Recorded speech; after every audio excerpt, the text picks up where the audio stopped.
YouTube! So, as you can see, I have decorated for the fall. One of you guys actually gave me several suggestions. I think this is one of the subscribers you recently got diagnosed. So that's like super great, congratulations. Where to after diagnosis, like misconceptions about autistic people, identity and sense of self, and the autistic community, and belonging and finding and connecting with it. So I'm going to talk about all of that. How do you help process the news of diagnosis and help it sink in? Well, it really depends on why you got diagnosed and when you got diagnosed, how you got diagnosed.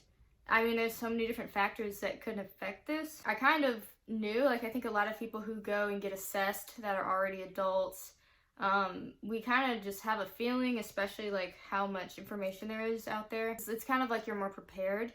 But if you were like completely unsuspecting, maybe someone pointed out to you, hey, you know, you might be on the spectrum, or are you on the spectrum? Which is what happened to me. I actually got asked, but I ignored it for like a whole year. If it's kind of like this thing that's very tornadic, can you use that word? Is that a word? I believe so. In nature, then it's kind of like, wow, this is a lot. So how do you help it sink in? Looking into autism, reading about autism, watching videos. After you get diagnosed, I definitely recommend getting a psychologist. If you want to do more talking and more hands-on, like, what can I do to make my life easier before considering medicine, or I'm already on medicine, what can I do, like what techniques, then you might want to look into a psychologist that specializes in autism spectrum disorders. So that's what I recommend after you get diagnosed. Definitely find someone that can counsel you. And if you have any other conditions, then definitely make sure you mention that to them. Next, I'm going to talk about the autistic community. You will know when you've found the right community. And the autistic community isn't just like one big community.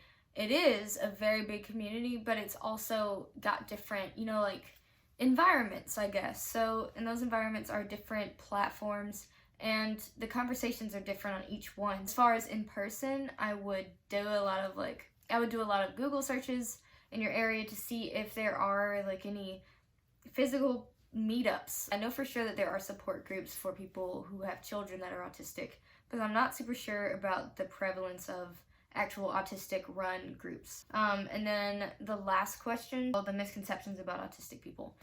So this one's kind of weird. So as far as misconceptions go, there are so many.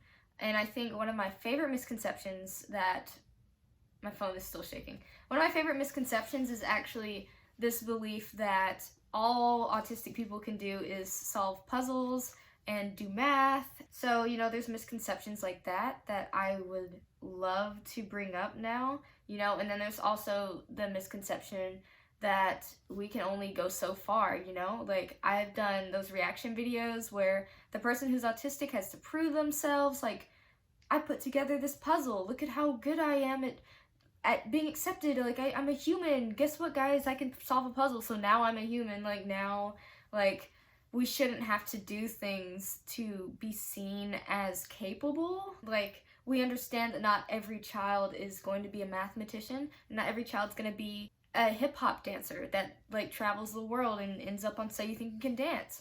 But we don't think, oh, they're not capable of doing anything. A lot of the time growing up, people don't put as much emphasis on what we can do. So we go through school thinking, well, I can't do this, I can't do that. So that's just something, you know, a misconception that they have with the autistic community. Like, everyone has gifts. Like, everyone on this planet has something that they can do where people are like, are you serious? Like, how did you do that, you know?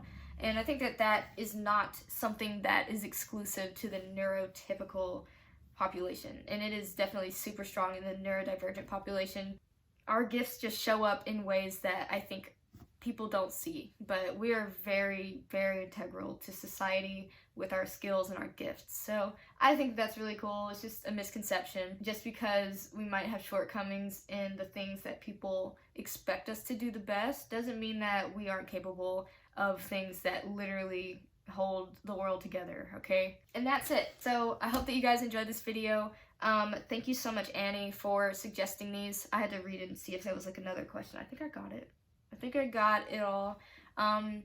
But yeah, so I hope that you guys enjoyed this video. Please do leave a like and subscribe if you enjoyed. And the fibers are going everywhere, and I'm pretty sure I'm breathing them in, but it is okay. Alright, see you guys in the next video. Thank you so much for watching, and bye.